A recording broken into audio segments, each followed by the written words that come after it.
برب الناس ملك الناس إله الناس من شر الوسواس الخناس الذي يوسوس في صدور الناس من الجنة والناس. صدق الله العظيم.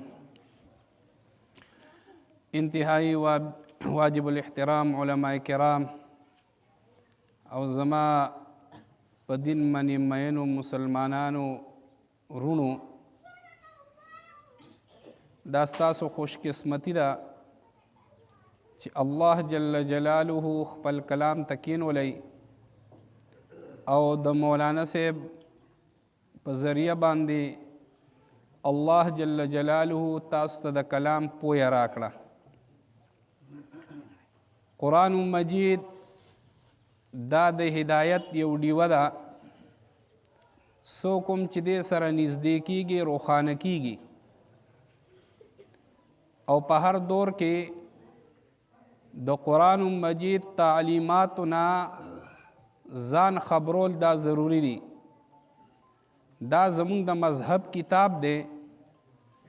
او دا د ټولو احکاماتو د پاره جړله د بنیاد دی. لہذا د دې د وجنا قرآن مجید ته نزدېکت دا ضروری دی. د هر فتنې نه، د هر مسلې نه، د هر پریشانی نه خلاصې چې بنده مومي هغې د پاره د رب کلام دی. د مسلمان د ذلت او د رسوایی ذریعه هم دا ده چې دی د خپل رب کلام پریږدي او په نورو څیزونو کې اخته شي، نو بیا د ذلت سره تر مخه شي، پریشانو کې اخته شي، او بیا چې کله ښه پریشان شي نو بیا علماو پسې منډې وی یره جي دا پریشانی ده، دا پریشانی ده. که چېرې مونږ د الله کلام ته کېناستو او د الله کلام له مو وخت ورکو نو بیا به الله جل جلاله دنیا آخرت خوشحالی مونږ ته راکړي. بهرحال دا تفسیر دا د قرآن مجید خدمت ته الله جل جلاله په خپله باندې وعده کړې ده چې قرآن مجید دا مونږ نازل کړی ده او مونږ به حفاظت کوو. بعض خلق الله جل جلاله د خپل د کلام په خدمت کې ولګئ، بیا کلام الفاظ هم دي او معانی هم دي. څه خلق داسې وي الله جل جلاله د قرآن مجید د الفاظو په خدمت کې ولګئ، قاریان صاحبان حافظان دوی د قرآن مجید د الفاظو حفاظت کوي. قرآن مجید خپل سینې ته کوز کی او د شروع نه تر اخر پورې مکمل ورته یاد وي. او څه خلق داسې دي چې الله جل جلاله د قرآن مجید د معانی او د علومو د پاره د هغې خدمت دپاره استعمال کی. علماء کرام، شیوخ حضرات او مفسرین دا الله جل جلاله دغه خدمت کې لګولی دي. دا د قرآن مجید د معنی تحفظ کوي. اصل معنا او مقصد کم چې پیغمبر پاک صلی الله علیه وسلم بیان کړی دی او حضرات و صحابه کرامو یاد کړو بیا امت ته نقل کړی دی، هغه بیانوي چې د پاره د دې چې دا قرآن مجید په باره کې مونږ څوک دوکه نه کي، په دې بنیاد باندې چې آیتونه خو به زمونږ د قرآن وایي او معنا او تفسیر به د خپل عقل په بنیاد باندې وکي، نو مسلمانان چېرته ګمراه نشي، دا هغه خلکو شکار ونه ګرځي. ځکه هر داسې قومونه او فرقې چې هغوی د مسلمانانو دوکه کولو کوشش کوي، نو په هغې کې د هغوی بنیاد دا وي چې هغوی به د قرآن مجید آیت وایي، او بیا زمونږ مسلمانان خو دې ته نه ګوري، ویا د قرآن مجید آیت ووي او ترجمه یې وکړه او ډېر ښکلی تفسیر یې وکړو، نو هغه ته غریب ته پته نی چې دا ترجمه د صحیح وکړه که غلطه یې وکړه. آیا پیغمبر علیه الصلاۃ والسلام یا د صحابهونه یا مفسرینو نه دغسې نقل له که نه د ځانه یې وکړه؟ نو کله چې هغه د دې نه پوه ني نو غریب د هغې خلکو شکار شي او بیا په بله لار باندې لړ شي او ګمراه شي. الله تعالی دې زموږ د ټولو د ایمان حفاظت نصیب کړي. بهرحال د وخت نزاکت ته به هم ګورو او عام فهم خبرې به وکړم عامه د علماو د طلباو کوم عمیقې او جوړې خبرې دي هغه به نه کوو ځکه اکثر عوامو محفل دی ټول عوام حضرات دي علما کرام نه معذرت سره عامه خبره به کوو انشاءالله. دا لومبنۍ صورت چې کوم ما ولوسته سورة الاخلاص دې ته سورة التوحید هم وایي. دا قرآن مجید کې اخیرني 3 سورتونه ما ولوستل نو په دې کې لومبنۍ دا دی سورة الاخلاص. دا صورت الله جل جلاله ولې نازل که په پیغمبر پاک صلی الله علیه وسلم باندې نو روایات 2 قسمه موجود دي او در مسور وغیره غیر اغسطی دي. یو کې دا راځي چې پیغمبر علیه الصلاة والسلام نه مشرکین مکه دا سوال وکړو چې ته کم رب عبادت کې او ستا معبود او رب دی نو د هغه مونږ ته د هغې لږ ونه کې وضاحت وکړه چې دی جوړ د څه نه دی، د سرو زرو نه جوړ دی که د پیتلو نه جوړ دی که د سپینو نه جوړ دی که د بل څه نه جوړ دی د څه څیز نه جوړ دی د خپل رب مونږ ته لږ وضاحت وکړه. نو یو خو دا روایت کې راځي او بل روایت کې راځي چې دوی ورته دا ووایي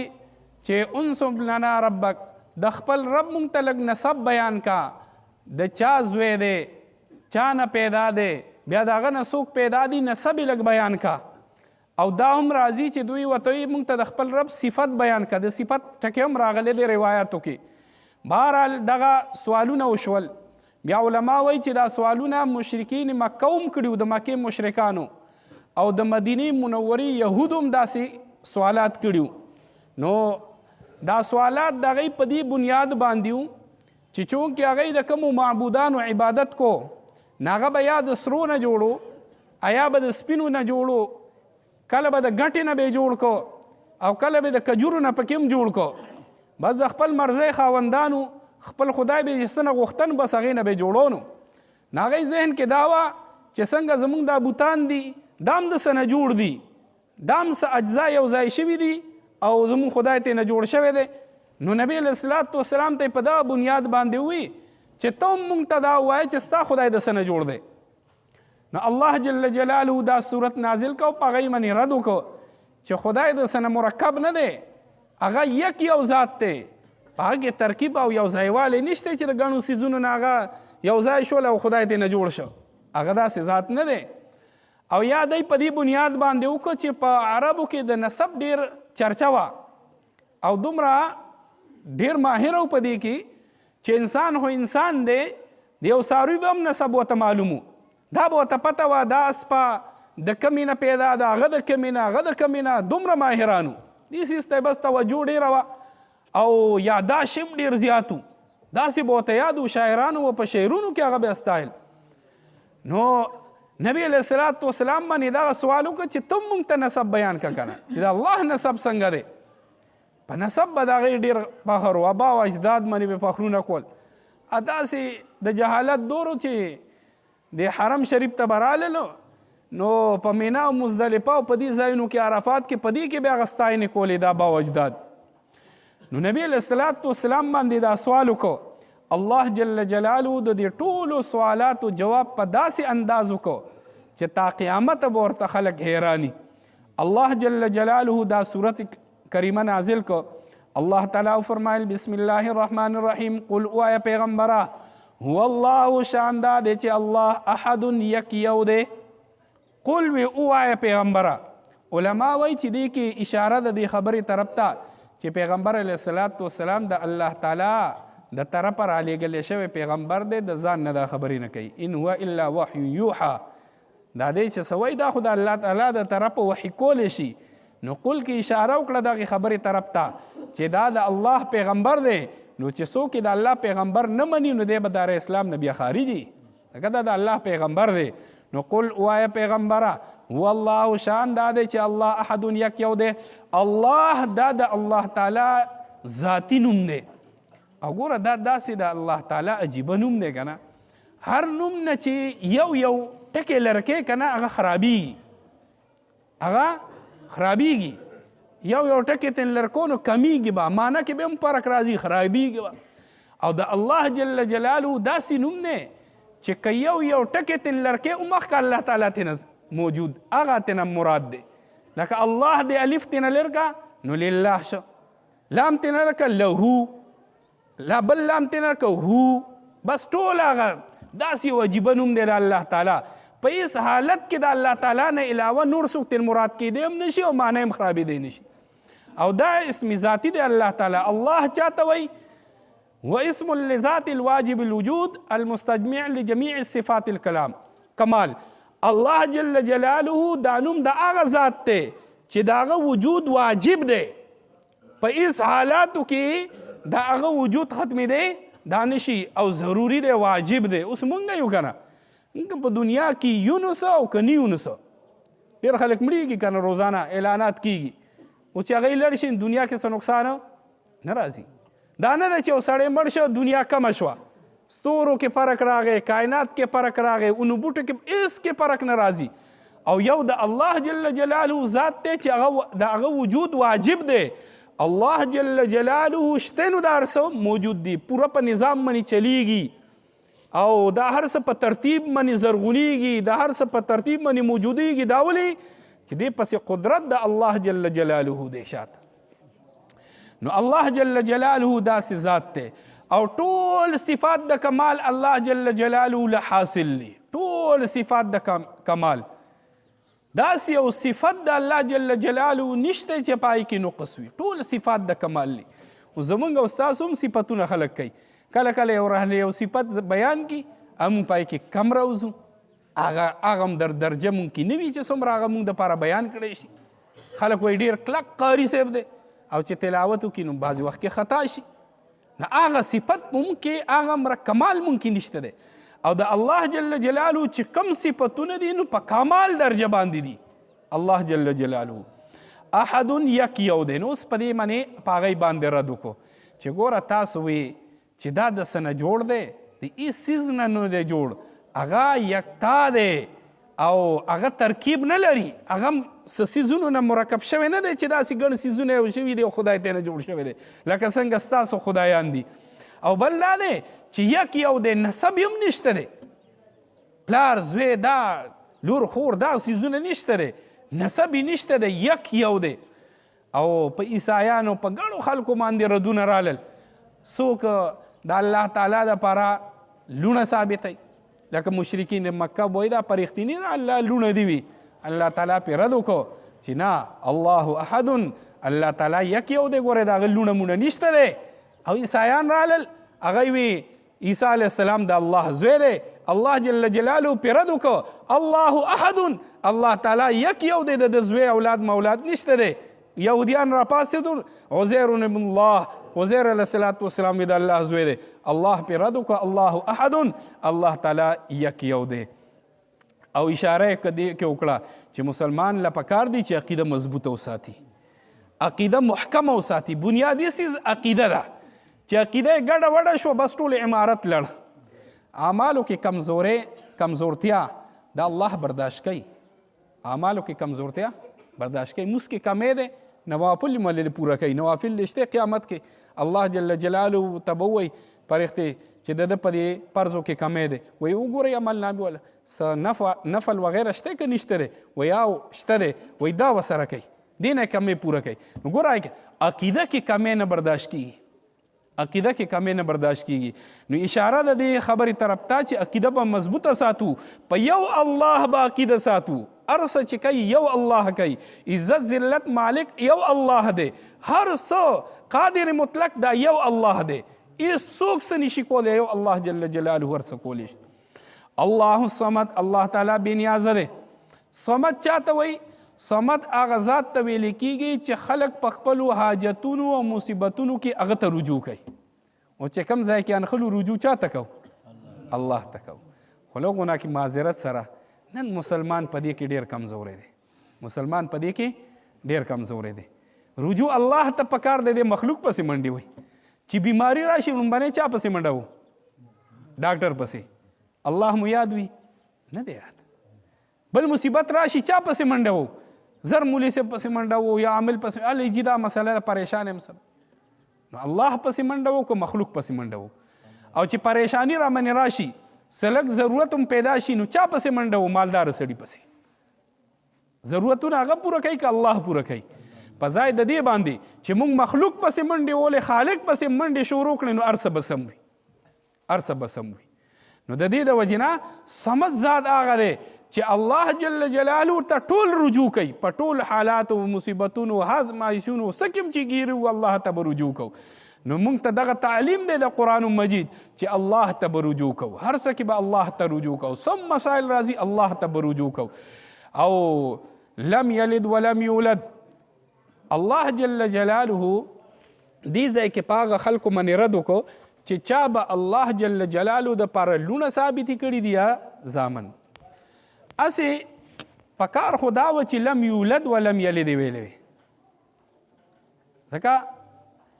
یو تن اول پیدا کیږي نو بیا د هغه نه څوک پیدا کیږي داسې خو نه چې اول ته نه څوک پیدا شي بیا دی پیدا شي داسې چېرته نه دي شوي دا خو محالې خبرې دي خو چونکې مفسرین حضرات ذکر کوي چې د خلکو داسې جهل خو کړی و چې الله دپاره لونه او زامن دا خو ثابت کړي خو چا دا نه ویلي چې دا الله تعالی پلار هم شته پلار ولا چا نه ویلی نو قرآن مجید هغې خبرې ته وکتل الله جل جلاله د هغې مطابق د آیتونه لم یلد ولم یولد نه یې زیږول کړي دي نه د چا نه زیږېدلی یعنې نه د چا زوی دی نه د چا پلار دی او بعضې مفسرین د دا معنا کوي چې د دې مطلب دا دی نه ادنا شریک لري نه اعلی شریک لري ادنا شریک هم نه لري چې زوی دی اعلی شریک هم نه لري چې پلار دی یو قسم شریک نه لري الله جل جلاله د شرک نه مکمل پاک دی او دا شرک د الله تعالی ډیر بدی شي ان الشرک لظلم عظیم قرآن شرک د الله تعالی الله جل جلاله شرک قطعا نه برداشت کوي قطعا بالکل نه برداشت کوي نو د دې د وجې نه الله جل جلاله په هغه خلکو باندې رد وکړو ای شرک ګرځولی عزیر علیه السلام عیسی علیه السلام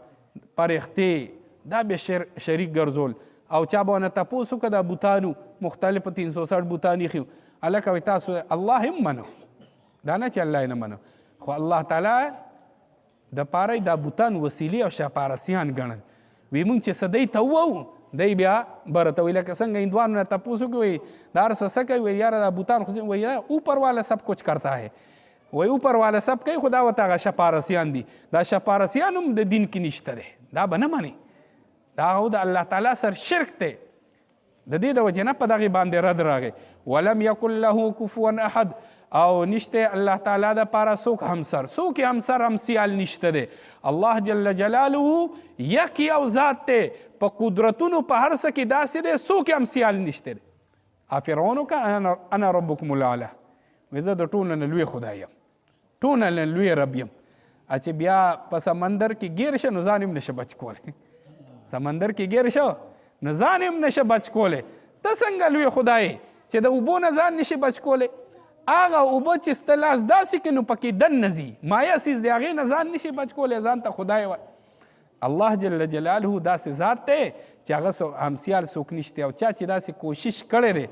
د الله جل جلاله د همسیال کېدو او خلکو ته داسې ثابتولو کوشش کړی دی الله جل جلاله داسې ذلیله کړي دي تر قیامته پورې به د هغې واقعات بیانېږي نو بهرحال دا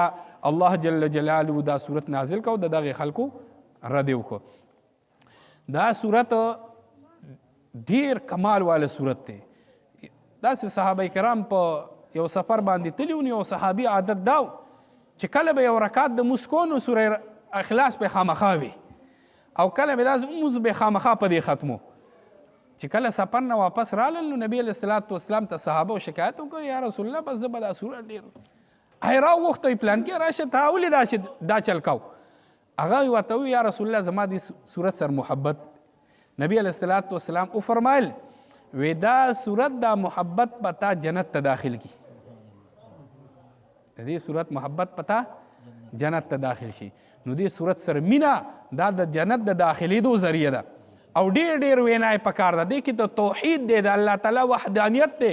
الله تعالی په توحید باندې ډیر غټ خوشحالیږي نو دا صورت په ډیر ځله وو علما وایي زموږ دا مشران چې رس کې کم از کم 200 ځله وایي اس قسمه پریشانی مخ به نه وینئ اسانه ده که نه ان شاء الله د دې نه پس په عزم او اراده به کوو که نه روزانه به 200 ځله وو. بهرحال ټیم کم دی. دې پسې 2 سورتونه دي، یو سوره فلق دی او یو سوره ناس دی. د دې شان نزول دا دی چې الله جل جلاله دا ولې نازل کړو. پیغمبر پاک صلی الله علیه وسلم دشمنان ډیرو، څه خو هغه دشمنانو چې مقابلې ته یې راوتلل، توره یې راواغسته بس مقابلې ته رالل، میدان ته راوتل، پیغمبر علیه الصلاة والسلام او د پیغمبر علیه السلام د منونکو مخالفت یې شروع کړ، جنګونه یې شروع کړل. څه هغه کسانو چې مخامخ خو نه شول راتلی، د مقابلې نو میدان ته نه شول راتلی، نو پټ سازشونه یې شروع کړل، نور به راپارول منافقینو. او دریم نمبر هغه ډله وه چې دا قسمه کارونه یې نه شول کولی، نو هغوی بله حربه شروع کړه چې په پیغمبر علیه الصلاة والسلام باندې جادو وغیره دا قسمه حربې شروع کړي.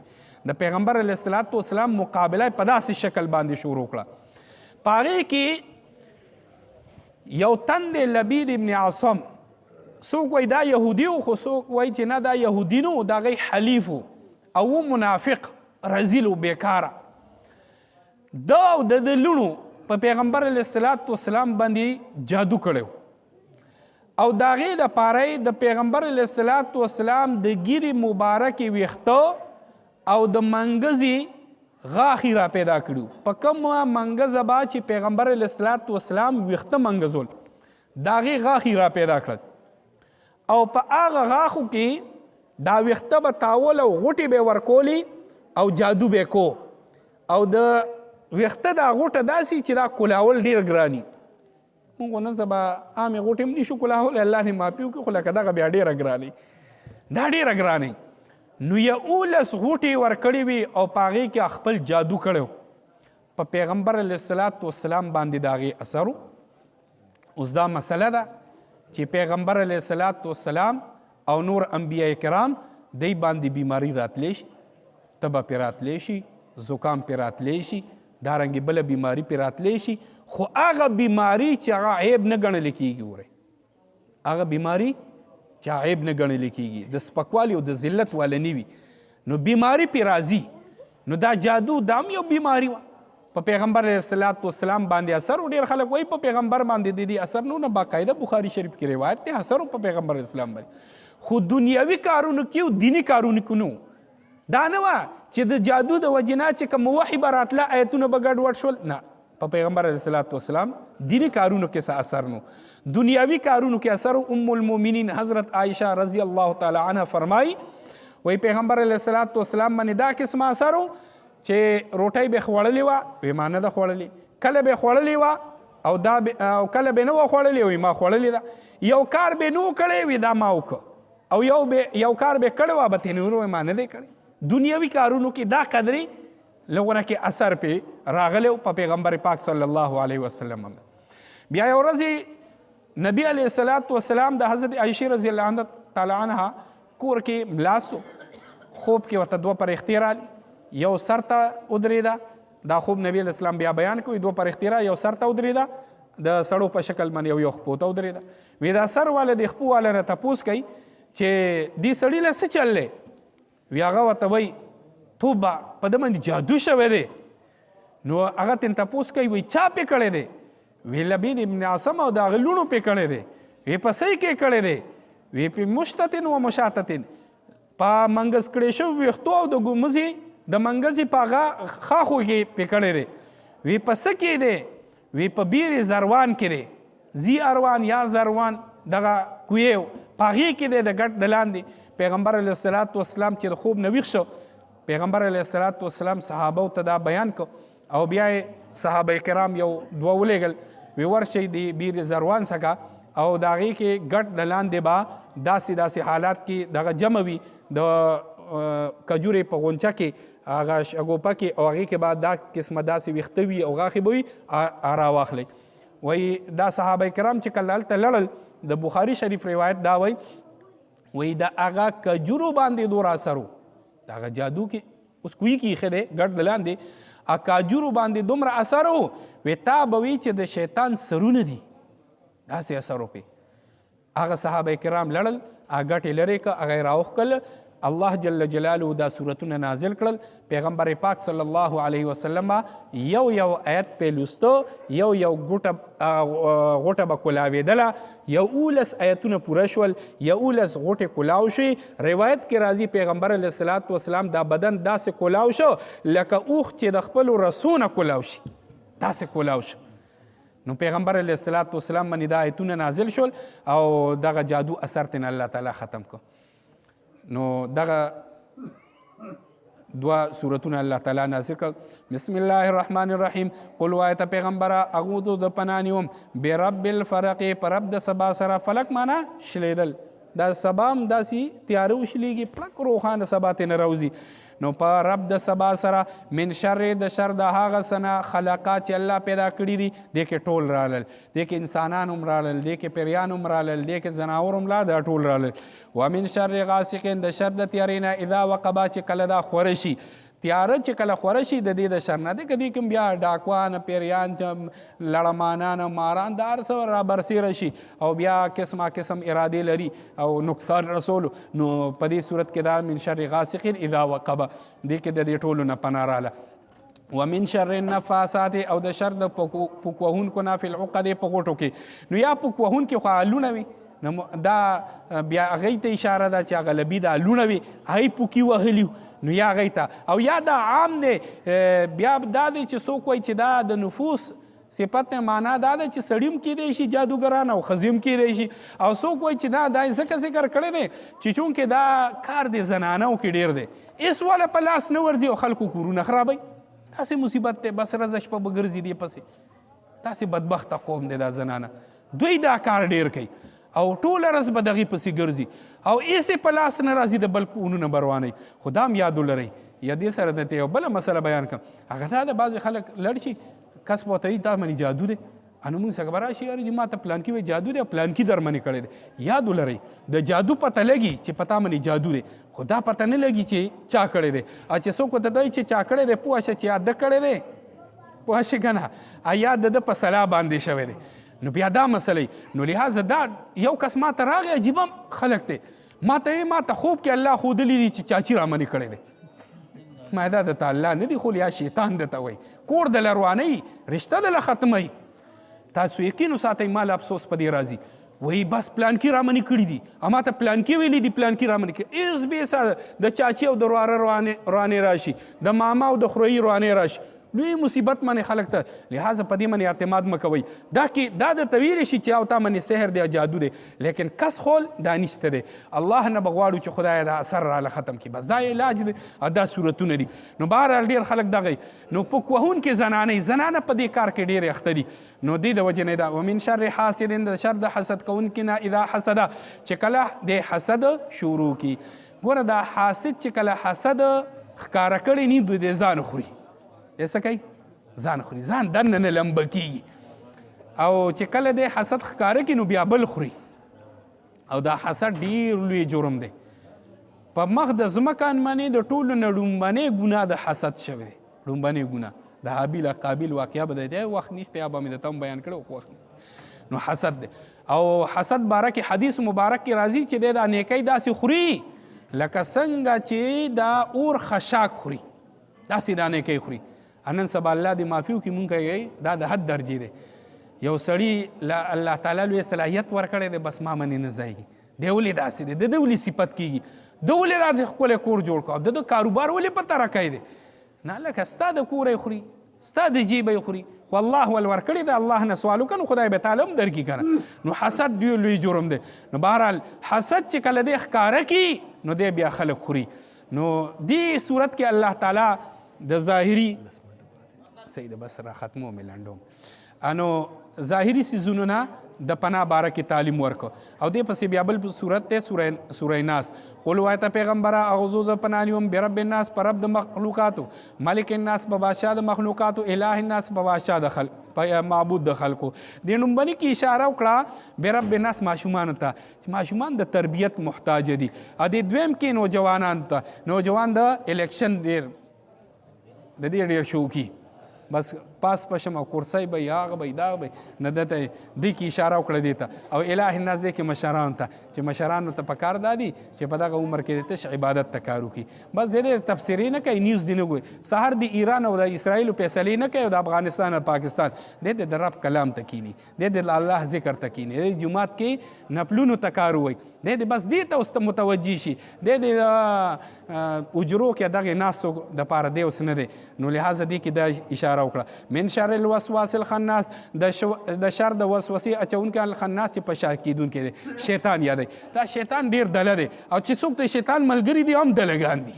هغه هم ډلګان دي تاسو په دنیا کې وکتل هغه وخت نه ځمه د صحابه کرامو وړاندې چې کوم هغه خو چې څه کړي دي نو هغه خو تاریخ کې به یادېږي دا اوسني دور کې 20 کاله امریکا دی روا او ظلمونه زیاتی اخر کې کډې بار کړي او تختیدل ولې د شیطان والا خلق دي او کم چې د رحمان والا خلق دي ټینګ ولاړو بغیر د وسایل ولاړو نو کم چې د شیطان منون کې دي هم دلګانی ځکه شیطان دل دی نو چې کله بانک شروع شي نو بس تختی ملکونه پناه کوي نو چې کم ذات دلوي هغه سره چې واسطي وي هغه د دل ملګری هم دلی نو بس الله دې معافي وکړي الله دې ته مونږ وساتي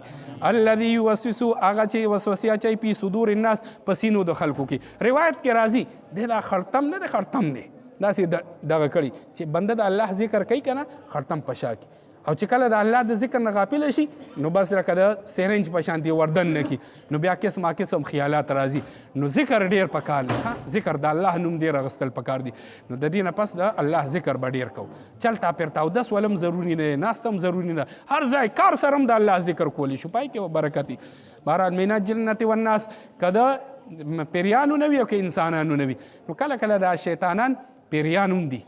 هغه هم دا او کله کله انسانان وي ښه کار به کوي زمونږ کلي کې یو کس و نو 4 میاشتو ته تیار مور ورته یې نه بځي او زاده والناس کې راله